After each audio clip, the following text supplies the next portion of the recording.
তোমার চিন্তা ভাবনাগুলো সকলের চেয়ে একটু আলাদা বলে তুমি এটা ভেবো না যে তুমি ভুল। একটা কথা মনে রাখো,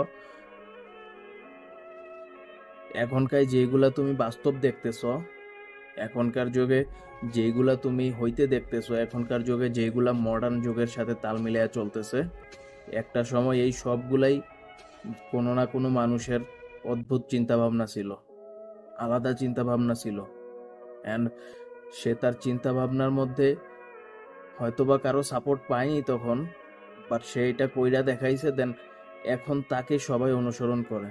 সুতরাং তোমার চিন্তা ভাবনা হতেই পারে সকলের চেয়ে একটু আলাদা, সকলের সাথে চিন্তা ভাবনার সম্মিলিত হইতে হইব এমন কোনো রিজন নাই। তুমি তোমার চিন্তায় বেস্ট, সে তার চিন্তায় বেস্ট।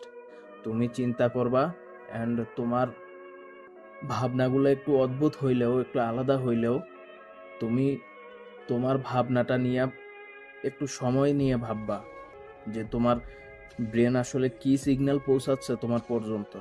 অ্যান্ড তুমি তোমার ভাবনাগুলোকে মূল্যায়ন দাও, আর চেষ্টা করো যেটা তোমার ভাবনায় আসে সেটা করার। যদি তুমি সফল হও তবে তুমি বিজয়ী হবা। ওকে।